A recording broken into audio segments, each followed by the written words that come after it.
Chapitre 4.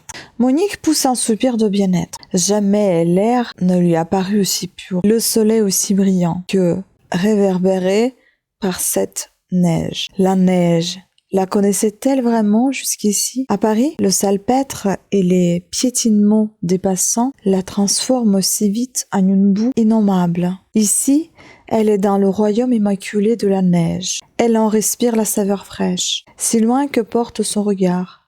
Il ne rencontre que ce tapis merveilleux, moelleux, qui recouvre tout du blanc le plus pur. Blanc scintillant là où l'atteint le soleil blanc blotté dans l'ombre. Depuis son arrivée, elle est dans le ravissement. Il lui semble vivre hors du monde au-dessus de lui, dans une région qui serait comme le vestibule du paradis. Il lui faut un effort pour se rappeler Paris, le sombre appartement de la rue de Grenelle, et alors elle se demande pourquoi l'on se condamne à étouffer dans un coin de ville quand on pourrait vivre dans ce site incomparable, jouir toujours de cette immensité, respirer cet air vivifiant. Avec une sorte de volupté, elle le fait pénétrer dans ses poumons, lentement, profondément, en le savourant. Jusqu'ici, il ne savait pas ce que c'est que respirer. Elle ne connaissait pas la jouissance d'introduire en soi un tel élixir de vie. Elle n'avait jamais senti comme, à présent, le sang circuler dans ses vaisseaux, son cœur se dilater. Et quelle quiétude, quel silence, le blanc tapis amorti, tout bruit. Comme le temps passe vite et délicieusement. Elle a retrouvé ici les Raquettes et d'autres camarades de Michel. Mais ces derniers ont leur famille, tandis que Sabine et Jean sont venus seuls. Ils ont perdu leur mère et leur père est retenu à Paris par ses affaires. Aussi forment-ils, avec les Larmoisiers, un groupe inséparable. Ils sont descendus au même hôtel et font les mêmes excursions. Dans ce commerce journalier, la sympathie que lui avait inspirée Sabine à leur première rencontre est devenue une véritable amitié teintée. De son côté de confiance, d'admiration, de l'autre d'une affection un peu protectrice, du désir d'obliger d'être bienfaisante. Monique, qui a contracté près de sa mère l'habitude du silence, n'est pourtant pas une concentrée, elle éprouve le besoin de s'ouvrir, qu'il lui semble bon de pouvoir exprimer son plaisir, son enthousiasme, même son simple avis sans provoquer un geste ou un mot de réprobation. Ce n'est pas que Sabine pousse la complaisance jusqu'à applaudir indifféremment à ce qu'elle dit ou à ce qu'elle fait. Non, Monique voit s'allumer parfois dans le regard de son amie une petite lueur amusée que tempère un gentil sourire et qui se charge de l'avertir qu'elle exagère ou se trompe. Sabine, lui, est comme une sœur aînée, plus avertie, plus clairvoyante. Une sœur. Monique n'oserait lui donner ce titre et cependant, quoique d'une autre manière, Jean lui aussi l'attire. Naturellement, au cours des promenades, dans la pratique des sports, les deux groupes Raquettes et Larmoisie se fondent. Michel se rapproche de Sabine tandis que Jean se rapproche d'elle et elle n'en éprouve aucun déplaisir. C'est lui qui, très patiemment, lui a fait faire ses premiers essais en ski, parce qu'elle le sentait là, la guidant, l'encourageant, elle a dompté son hésitation, sa timidité habituelle, et s'est lancée hardiment sur la pente neigeuse. On ne la prendrait plus pour une débutante. C'est lui qui doit modérer son ambition et se montrer prudent pour elle. À table, une table qui paraît si bonne parce que l'air et l'exercice ont aiguisé l'appétit, la gaieté règne. Placée entre son père et Jean Raquette, Monique est entourée de prévenance par ses deux voisins. Elle cause, elle s'anime, d'heureuses reparties lui viennent spontanément. C'est le soir, après une journée trop vite passée, que, seule dans sa chambre, elle fait sa correspondance. Et d'abord une lettre à sa pauvre maman. Ici, son embarras commence. Si elle pouvait écrire avec abandon ce qu'elle ressent, les pages du bloc seraient vite remplies. Mais il lui faut peser les moindres mots car là-bas, une sensibilité presque maladive risque d'être blessée si elle laisse percer son bien-être et sa joie. Ma chère maman, comme je voudrais que vous soyez avec moi dans ce joli pays.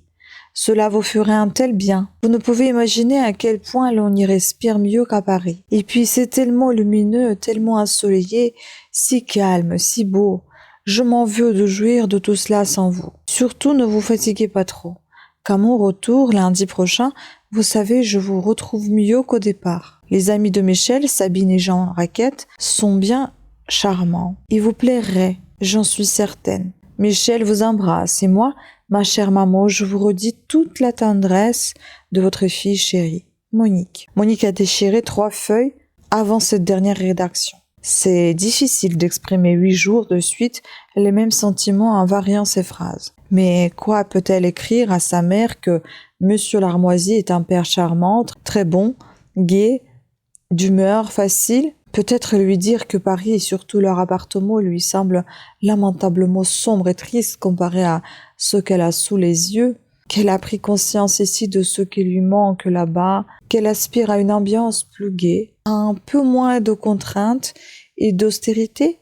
Peut-être lui vanter le charme de son intimité avec Sabine Raquette, Madame Larmoisie serait offusquée par l'éclosion si rapide de cette amitié. Prudente jusqu'à la méfiance, comment admettrait-elle qu'en si peu de jours Monique ait donné à une inconnue une telle place dans son cœur? Elle prendrait ombrage de ce sentiment nouveau.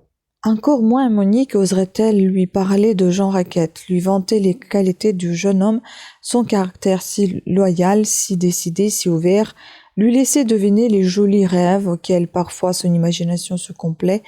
Elle devine trop l'accueil qui serait fait à ses confidences.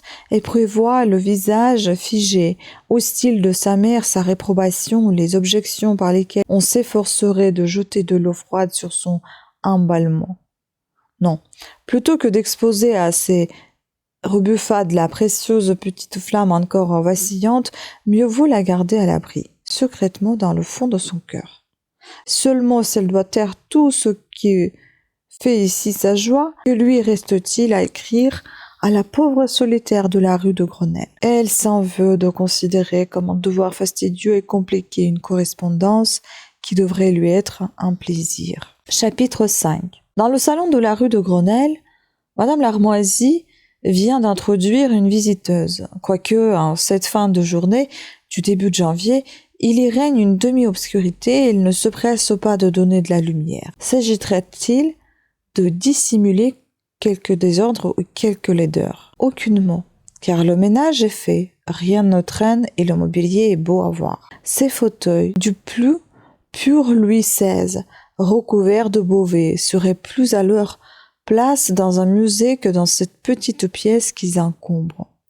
Créés pour l'opulence et les vastes salons, ils ont ici un aspect gêné, humilié, mais comme ils viennent de ses parents, Madame Larmoisie s'est fait scrupule de les vendre et a voulu les conserver pour ses enfants plus tard. Asseyez-vous, chère mademoiselle.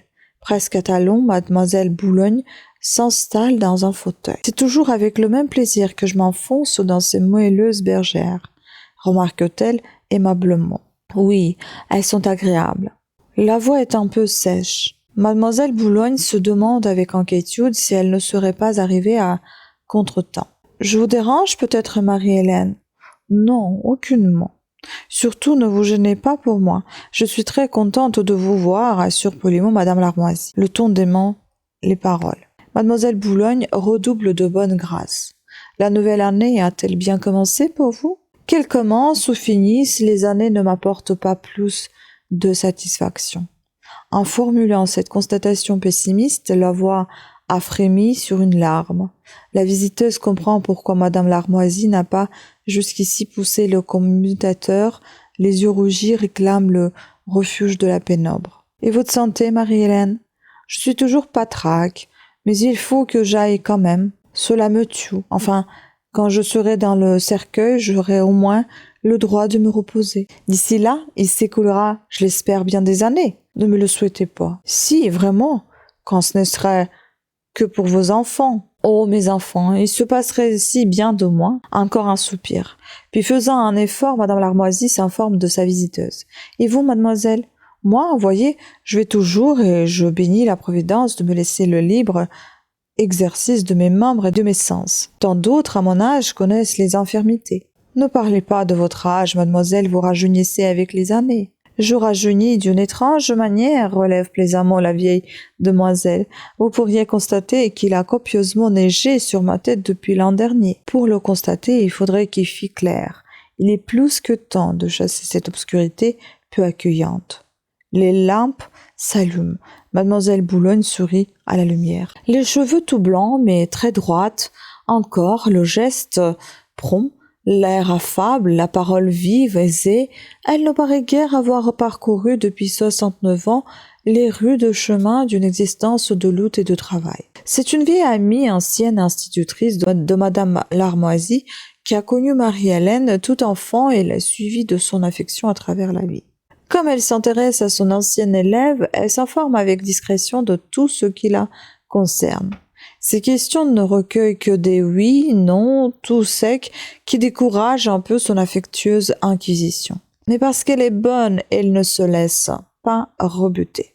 Elle devine que l'attitude glacée, presque hostile, qu'on lui oppose, n'est qu'une façade destinée à dissimuler quelques souffrances nouvelles qui ravagent ce pauvre cœur ulcéré. Et alors, se faisant plus douce, plus compatissante. Vous avez encore des soucis, des ennuis, ma pauvre Hélène? Pourquoi vous dire en face de moi? Pleurez donc librement. Vous savez bien que vous n'avez pas de plus vieille et de plus fidèle amie que moi.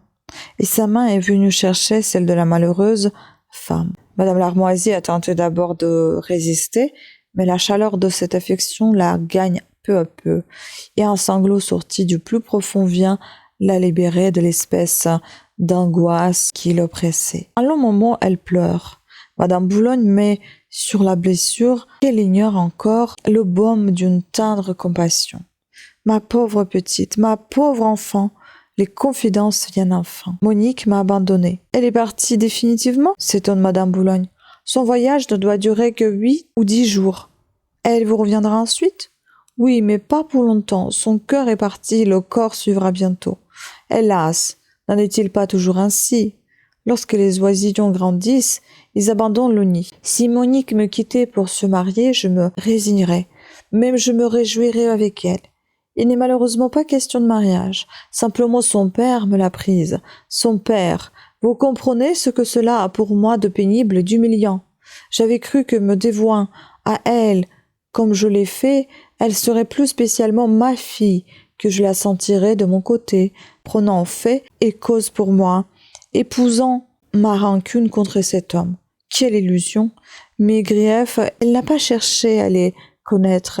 Elle ne m'a même pas fait assez confiance pour estimer qu'il devait être justifié. Elle a estimé que son père et moi avions un droit strictement égal à son respect et à son affection. Et comme hélas, moi j'étais triste, j'avais de quoi l'être, et que l'autre était insouciant et gai, comme j'étais pauvre et que lui avait toujours pour la gâter des billets dans son portefeuille. Alors la balance a penché du côté de la joie et de l'argent, non du côté du dévouement et du sacrifice. C'est humain, ma pauvre Marie-Hélène. Monique n'aspire, je le sens bien, qu'à aller vivre près de lui. Si elle me reste, c'est uniquement par devoir. Elle se fait un scrupule de m'abandonner, mais l'existence près de moi lui semble terne et lui pèse. Il faudrait l'aiguiller un peu, suggère mademoiselle Boulogne, lui rendre la vie quotidienne plus agréable. Je ne peux pas, sanglote madame Larmoisie. Non, c'est impossible. Une fatalité me poursuit. Montrer un visage serein, chanter, me réjouir, je ne peux plus. Combien de fois, me reprochant cette austérité, me suis-je promis de ne plus en accabler ma fille.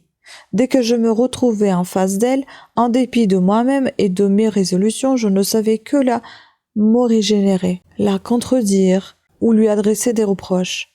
Il faut vous soigner, Marie-Hélène. Mais je me porte très bien, trop bien, hélas, car ma mort arrangerait tout. Peut-être me regretterait-on quand je ne serai plus là. La mort n'est pas une solution envisagée, puisque nous ne sommes pas libres de disposer de notre vie, observe presque sévèrement mademoiselle Boulogne. Ce qu'il faut, c'est vous guérir. Encore une fois, mon organisme est en bon état. La médecine serait impuissante dans mon cas, car mon cœur moral est seul malade.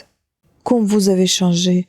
Je vous ai connue si pleine d'entrain. Je vous revois fillette, espiègle et rieuse, jeune fille. Vous aviez conservé cette agréable humeur. On vous trouvait toujours aimable et souriante. Oui, c'est à peine croyable. Moi-même, je me demande parfois si je suis la même personne que l'enfant rieuse et la jeune fille souriante dont vous avez conservé le souvenir.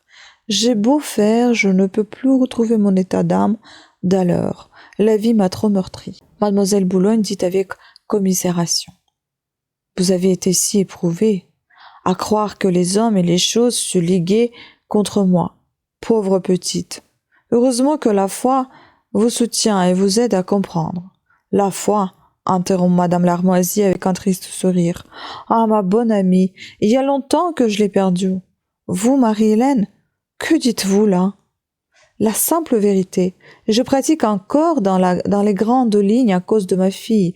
Je respecte le repos dominical, le maigre du vendredi. Je ne manquerai pas la messe du dimanche, mais pour moi-même, je me passerai fort bien de toute manifestation religieuse. Est-ce possible, vous, qui étiez si pieuse? Je me souviens de votre ferveur au moment de votre première communion. Par la suite, vous vous approchiez si souvent des sacrements. Vous paraissiez tant vous plaire au pied des autels. Ma piété s'en est allée avec le reste. Comme je vous plains, peut-être avez-vous raison de me plaindre, je veux bien admettre que la perte de la foi soit un malheur, mais je puis vous assurer que de tous ceux qui m'ont accablé, c'est celui dont je souffre le moins. C'est pourtant le pire de tout, puisqu'il vous rend incapable de supporter les autres. Madame Larmoisie ne répond que par un geste dubitatif. Un silence suit, bientôt coupé par un mademoiselle Boulogne qui ne peut accepter l'idée d'une telle évolution chez son ancienne élève. Vous entendre parler ainsi, vous, Marie-Hélène, que j'ai si longtemps considérée comme une petite sainte, drôle de sainte. Je vous citais un modèle à mes autres élèves, j'avais même imaginé. Elle s'arrête. Qu'avez-vous imaginé? Que Dieu vous appelait à une vie plus parfaite et qu'un jour vous entreriez au couvent. Madame Larmoisie hésite avant d'avouer. J'y ai songé, en effet. Et que s'est-il passé? J'ai exprimé mon désir à mon père. Il a fait opposition? Non, pas. Il m'a simplement réclamé un délai d'1 an afin de s'habituer à l'idée de mon départ, afin aussi de me faire connaître ce monde que je m'apprêtais à quitter. Vous avez consenti au délai? Oui, mais au bout de l'année, je ne songeais plus au couvent. J'avais pris goût au monde. Ma pauvre enfant. Je ne sais pourquoi d'ailleurs, l'illusion a été courte durée, juste le temps de permettre mon malencontreux mariage. Très vite, j'ai déchanté. Et depuis, n'avez-vous jamais regretté le couvent? Non, pourquoi? La vie religieuse m'aurait sans doute apporté ces déceptions comme la vie matrimoniale. N'est-ce pas la condition humaine d'aspirer au bonheur sans le pouvoir atteindre? Dieu seul satisfera un jour l'âme créée pour lui. On peut toujours le promettre, cette espérance aide à vivre ceux qui croient. Mademoiselle Boulogne regarde avec commisération la malheureuse femme, mais ne voulant pas inspirer sur ce sujet délicat, elle demande. Et quand revient Monique? Dans 3 jours. Réjouissez-vous donc? Non, car je sais qu'elle voudrait retenir ces heures que moi je voudrais activer. Retenues ou activées par le désir, ces heures s'écouleront comme les autres et au même rythme. Dans 3 jours, votre grande fille sera là. Son corps sera là, mais sa pensée sera absente. Je la verrai sourire à des souvenirs auxquels je ne serai pas mêlée. Mêlez-vous-y, en invitant à vous en parler. Je ne pourrai pas. Mademoiselle Boulogne pense sans le dire. C'est donc bien vous, Marie-Hélène, que voulez-vous tenir à l'écart? Tout haut, elle demande. Monique, vous a-t-elle écrit? Oui, quotidiennement. De bonnes lettres? Des lettres gentilles. Que vous dit-elle de son voyage? Rien ou à peu près. Serait-elle de ces jeunes filles qui traversent un paysage sans le voir? Non, mais elle a le tact de ne pas s'étendre sur sa vie là-bas et sur ses impressions. Elle s'efforce de me laisser oublier avec qui elle est. Vous appréciez et encouragez cette réserve? s'étonne mademoiselle Boulogne. Ne craignez-vous pas qu'elle finisse par la séparer moralement de vous? Habituée à vous cacher la part de sa vie qu'elle consacre à son père, elle pourrait bien le jour où son cœur s'éveillera, vous sceller aussi, à vous, cependant, sa confidente naturelle, ses sentiments et ses rêves. Je n'encourage ni ne décourage son silence. Voyons, Marie-Hélène, vous aimez votre fille, ses moindres joies, ses plaisirs vous doivent intéresser, naturellement. Comment vous résignez-vous à y demeurer étrangère? Puis-je contraindre Monique à me les confier? Vous pouvez du moins l'y inviter en lui posant quelques questions.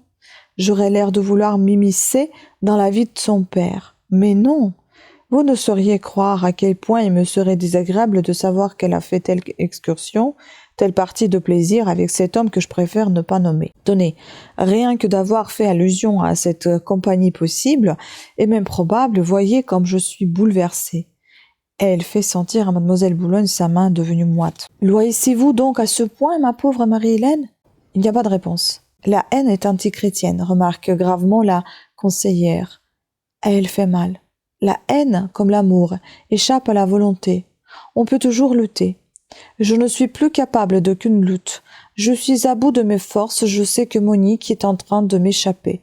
J'ai bien prévu que ce voyage, qui l'éloigne de moi physiquement pendant 15 jours, l'éloignerait moralement davantage encore et sans doute pour toujours. Mais luttons contre la fatalité. Du moment que son cœur est de l'autre côté, je n'ai plus rien à tenter. Monique vous reviendra si elle sentait que vous participez à ses joies, même quand ces joies lui viennent d'ailleurs. Je suis incapable de tant d'héroïsme.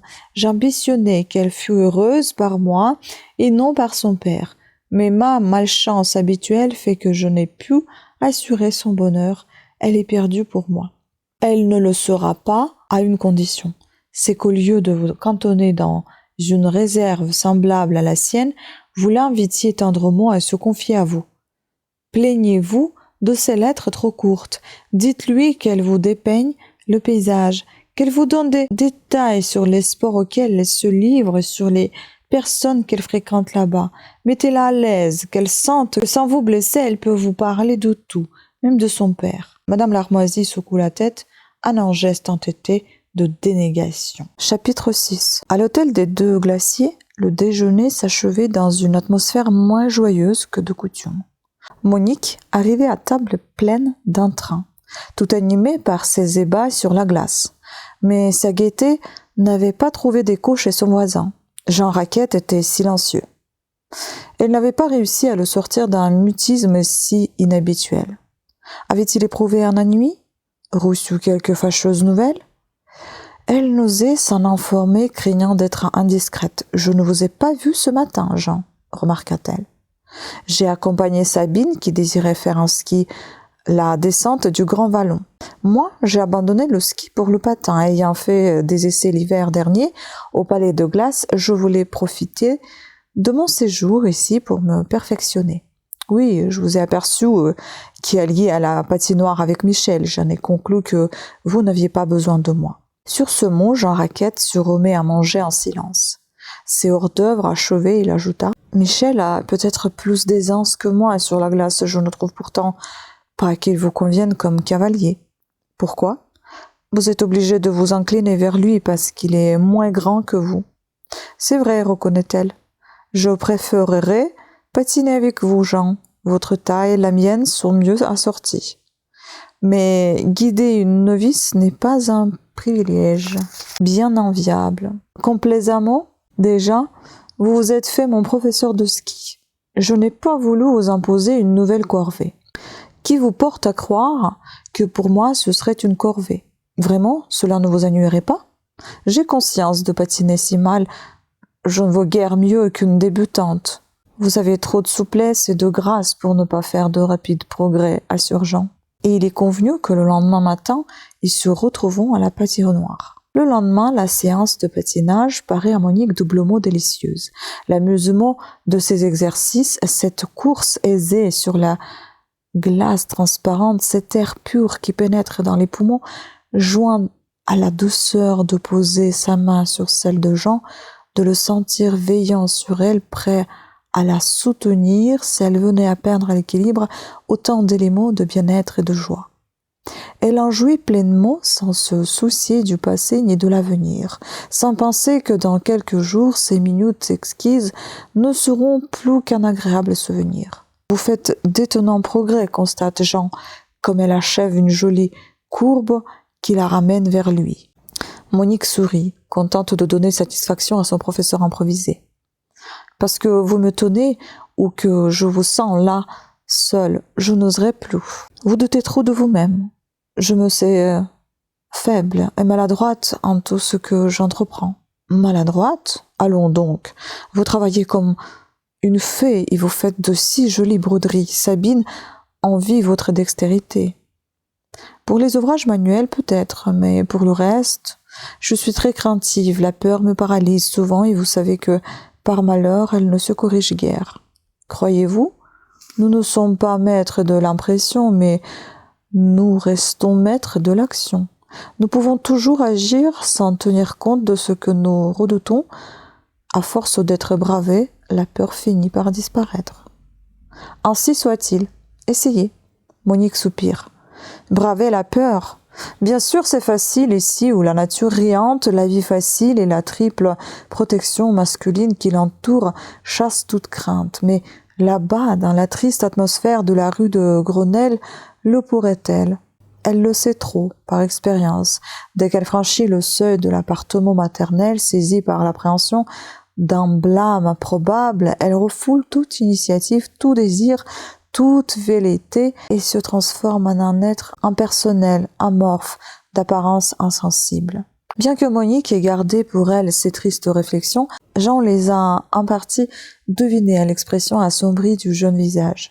Trop discret pour solliciter des confidences, il s'efforce de dissiper ses pensées fâcheuses par une remarque plaisante sur un couple de patineurs que leur corpulence, autant dû écarter d'un sport tout de grâce et de légèreté, et qui se signale fâcheusement à l'attention par le mauvais goût criard de leur accoutrement.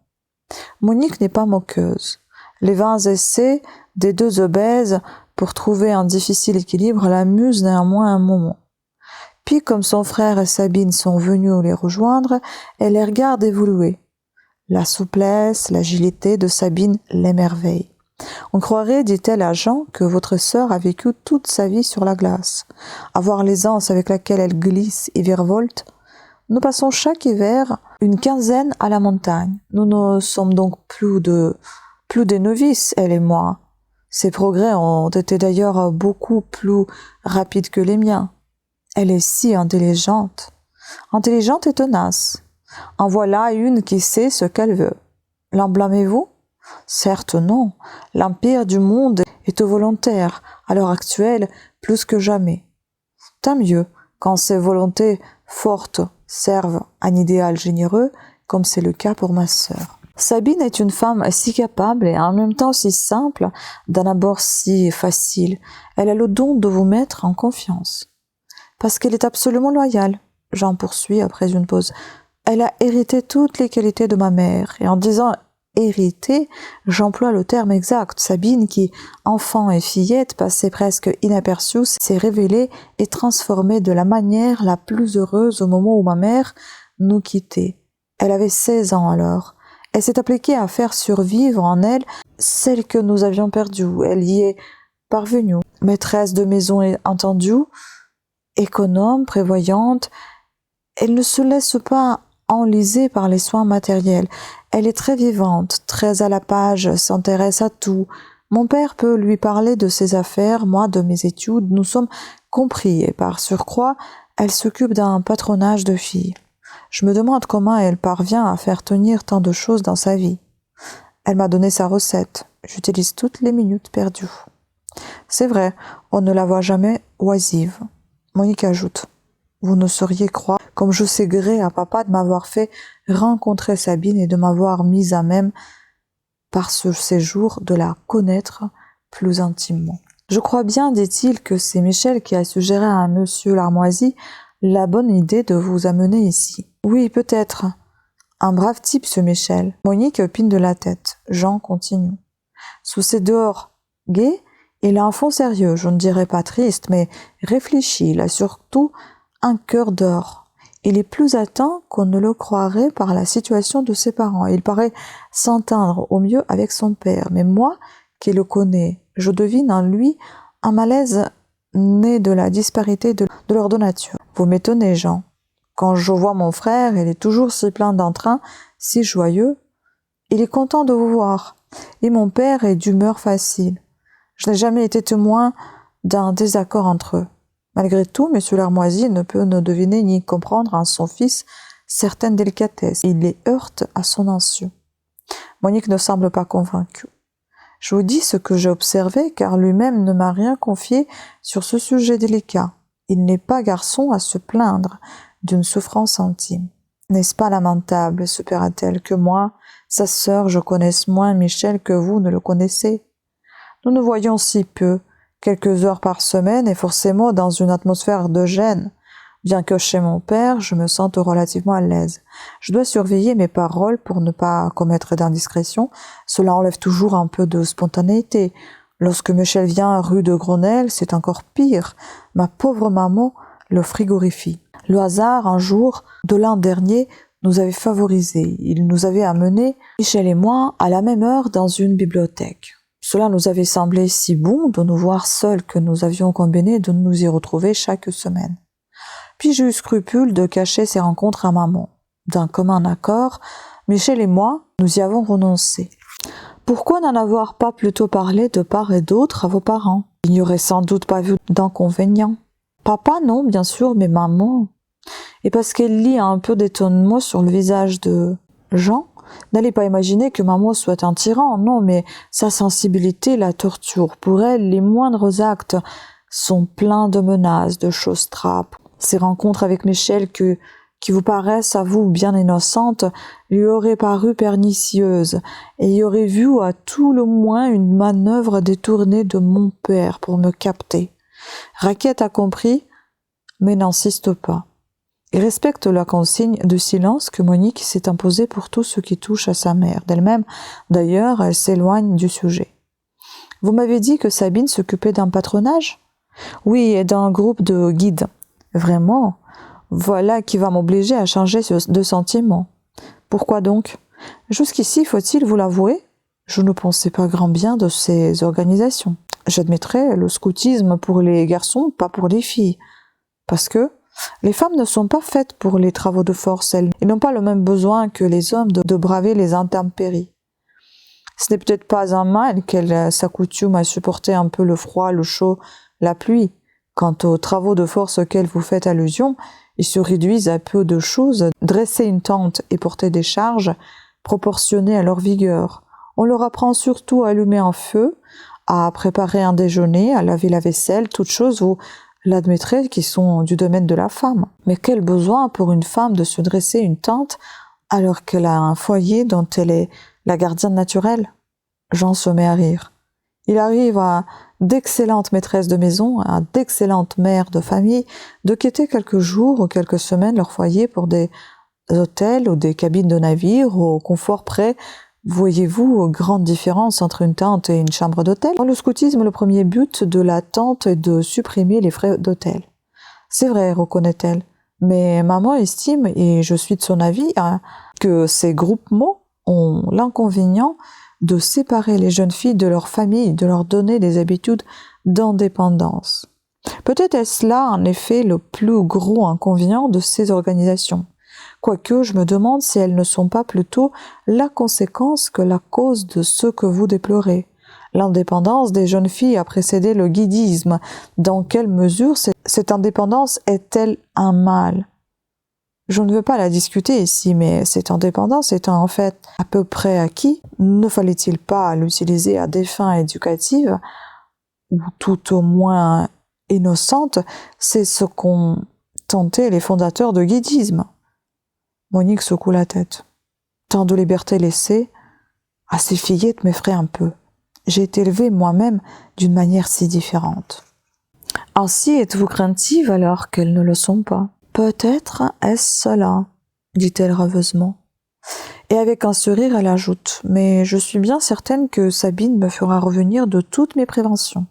C'est vrai, avoue-t-elle. Scoutisme et guidisme me semblent être un remède efficace contre cette maladie de la volonté dont souffre notre société moderne, reconnaissez-le. Nous raisonnons beaucoup, nous discutons, nous analysons, mais dès qu'il faut agir, nous bronchons comme le cheval, à l'obstacle. Or, la guide est poussée, entraînée à l'action. Son activité est sans cesse stimulée et en même temps sagement disciplinée. Monique écoute ce plaidoyer en souriant. « Je suis bien certaine, conclut-elle, qu'avant peu, Sabine et vous m'aurez fait revenir de toutes mes préventions. » Chapitre 7. Sabine Raquette s'intéressait trop à Monique et à Michel Larmoisi pour ne pas déplorer la situation anormale de leurs parents. À entendre Michel, la susceptibilité de sa mère avait été la principale cause d'une séparation qui les a tristés tous, mais dont Monique surtout pâtissait. Sans mettre en doute la droiture du jeune homme, Sabine se disait que, vivant avec son père, il n'entendait qu'un son de cloche et pouvait ignorer les griefs véritables de sa mère. Elle n'était pas curieuse, elle ne désirait pas s'immiscer dans des secrets de famille, mais prenant une part très vive à la peine de ses amis, souffrant avec eux de cette scission douloureuse, elle se demandait si elle ne pourrait rien tenter pour la faire cesser. Elle savait que le temps apaise bien des blessures, qu'au fond de la plupart des conflits, il y a une part de malentendu et que pour rapprocher deux êtres brouillés, il suffit parfois d'une intervention pacificatrice, affectueuse et délicate. Au cœur de ses entretiens avec Monique, elle avait déjà cherché à lui parler de Madame Larmoisi, mais dès que son nom était prononcé, la sœur de Michel, jusque-là ouverte et enjouée, se fermait. Une sorte de pudeur la retenait de dire à des amis de son père le moindre mot touchant sa mère ou même son existence auprès d'elle. De bonne heure, l'instinct de Monique lui avait appris que lorsqu'elle passait d'un foyer à l'autre, il lui fallait taire à l'un de ses parents ce qui concernait l'autre. Cette habitude de silence, presque de dissimulation et de duplicité, n'est d'ailleurs pas un des moindres inconvénients des divorces et des séparations. Malgré sa grande sympathie pour sa nouvelle amie, la supposant du clan paternel, elle répugnait à la laisser pénétrer dans le compartiment opposé de sa vie. Mais comme le lui avait dit Jean, Sabine était tenace. Elle arrivait toujours à ses fins. Ce jour-là, les deux Jean étaient partis en excursion. Monique, un peu lasse, n'avait pas voulu les accompagner et Sabine était restée pour lui tenir compagnie. Cependant que Monsieur Larmoisi, qui avait découvert des partenaires bridgés dans un des salons de l'hôtel. Les deux amis, chaudement émitouflés, allèrent s'asseoir sur la terrasse, en face de l'immense étendue blanche. Monique s'abandonnait à la douceur du farniente et se remplissait les yeux de toute la splendeur du panorama. À côté d'elle, toujours active, Sabine manœuvrait les aiguilles d'un tricot. Rompant le silence, elle déclara « Sitôt que nous serons de retour à Paris, il faudra, ma chérie, que vous me présentiez à Madame Larmoisi. » Monique tressaillit. « Est-ce bien nécessaire ? » « Sans doute, je désire vivement conserver des relations avec vous. Il est convenable que votre mère, près de qui vous vivez, me connaisse. » Monique pensait « Jamais maman n'admettra de recevoir chez elle les amis de papa. » Elle dit hésitante « Maman est si sauvage, mais elle ne voit personne en dehors de quelques très anciennes relations. J'espère qu'elle voudra bien faire exception pour moi. Je le lui demanderai, j'insisterai. Je serai si contente de vous voir, librement, je veux dire autrement que de loin en loin, chez mon père. Michel ne m'a pas caché que votre maman est d'un naturel triste. Oui, hélas, elle se fait une montagne de tout et en voit que le mauvais côté des choses. Une telle disposition doit la rendre bien malheureuse et peser lourdement sur son entourage. » Monique inclina la tête. « Je crains bien que ça ne soit contagieux. Je découvre en moi par moments cette même tendance à tout voir en noir. Ne vous y abandonnez pas surtout. Résistez, luttez, sauvez votre fond de gaieté. La tristesse ne vaut rien. Elle alourdit les épreuves alors que la bonne humeur aide à tout supporter. Choisit-on son humeur ? On peut la modifier dans une certaine mesure. L'ambiance fait beaucoup. Voyez ici, je ne songe ni à me lamenter, ni à soupirer, l'air vif, le soleil, une agréable société m'épanouissent. À Paris, par malchance, notre appartement, situé au premier avec de hautes maisons en face, est assez sombre. J'aurais cru que l'on pouvait être gai même dans une cave. Oh, bien sûr, papa, Michel, vous, surtout Sabine, vous trouveriez moyen d'y rire et d'y voir la vie en rose. J'y parviendrai peut-être aussi, parce qu'au fond de moi-même, je me sens du ressort seulement. Avec ma pauvre maman, il n'y a pas possibilité d'être joyeuse. De vivre toujours près d'elle vous déprime un peu. Je le crains. Elle est si malheureuse. Michel m'assure qu'elle est malade. Malade ? pas absolument, mais toujours si lasse. Un peu de neurasthénie, probablement. Les médecins le disent. Votre frère, qui vous aime beaucoup, Monique, s'afflige de vous voir si peu favorisé. Il estime que vous êtes la victime du désaccord familial, que vos années de jeunesse s'écoulent tristement. Il ne lui paraît pas très équitable que vous soyez ainsi sacrifié. Oh, sourit Monique, Michel est trop gentil, mais la situation ne force en rien l'équité. La place d'une fille n'est-elle pas près de sa mère? Après tout, maman m'aime, je l'aime. Qui donc en famille n'a pas à supporter des caractères difficiles ou des humeurs fâcheuses? Vous êtes courageuse, Monique. Pas assez, pas autant qu'il le faudrait. J'ai plus d'un reproche à m'adresser. Je manque de patience pour supporter les observations, les plaintes, les doléances de ma pauvre maman. Je laisse trop voir que ces lamentations m'importunent et que je ne suis pas heureuse. J'ajoute ainsi à ces souffrances à l'amertume de sa vie. Une autre tenterait de la distraire, de l'aiguiller et par son affection prévenante la détendrait et la soulagerait. Avec un peu plus de vertu de ma part, tout irait mieux sans doute, et qui sait si je ne serais pas arrivée à rapprocher mes parents. C'est une belle tâche qui aurait dû me séduire, mais à laquelle très vite j'ai renoncé. Eh bien, Monique, cette tâche, il faut la reprendre à main. Si vous voulez bien m'y associer, je vous aiderai de mon mieux. Je vous aime tant que je me sens déjà de l'affection pour votre chère maman.